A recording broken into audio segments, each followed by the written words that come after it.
Feel like I've tried to avoid saying this each time I record one of these. So bear with me if I have said this every time. But again, this is one of my favorite Advent hymns. This is one I particularly like, not just because I like the hymn itself or the images in the hymn, but because I'm particularly connected to the writer of the hymn.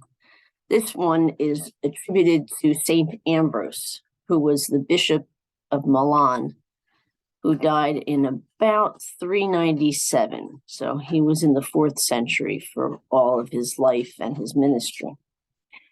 He's an interesting person because he was actually trained as a lawyer and had a really great reputation as a civic leader.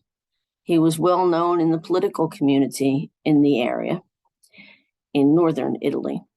And when the Bishop of Milan died, he heard that there was a lot of turmoil going on. There were several different sides that wanted to put forward candidates. It looks like it was going to be a pretty contentious election.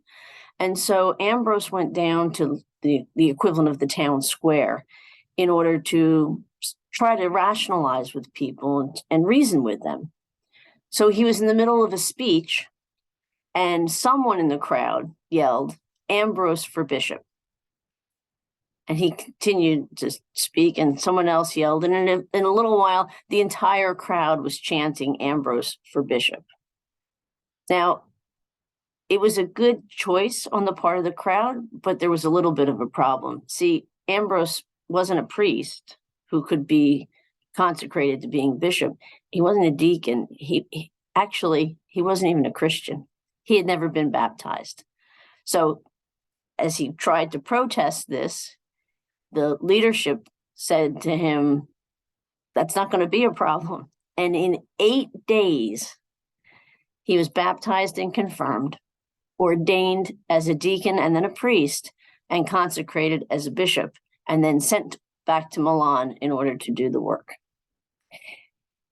He didn't have the technical education, and he wasn't, obviously ordained and baptized, but he had the heart of wanting to serve people. And his time as bishop, his episcopacy, was amazing to the people of Milan. He was really top of the line as a preacher, which is not surprising when you read this hymn.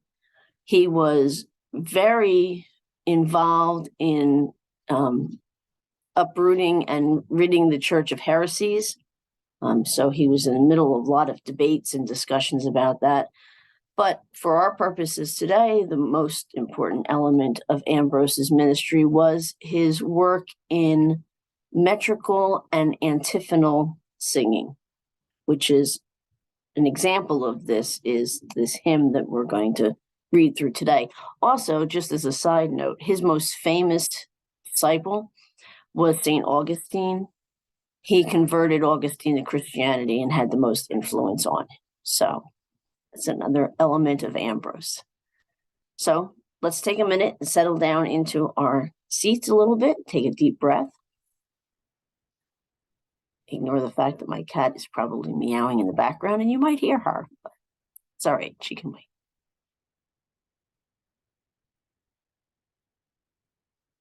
Savior of the nations, come. Virgin Son, make this your home. Marvel now, both heaven and earth, that the Lord chose such a birth. Wondrous birth, oh, wondrous child of the Virgin undefiled, mighty God, and Mary's Son, eager now his race to run.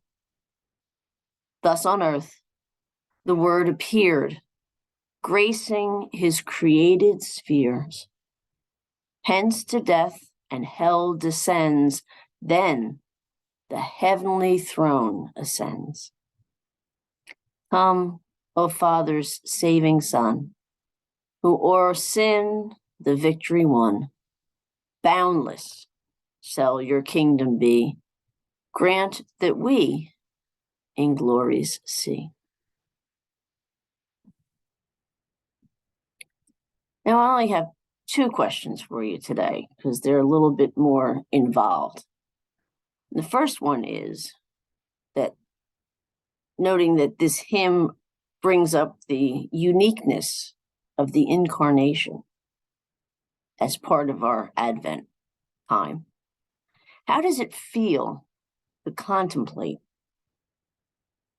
the action of God to come into time and space, into our world as one of us?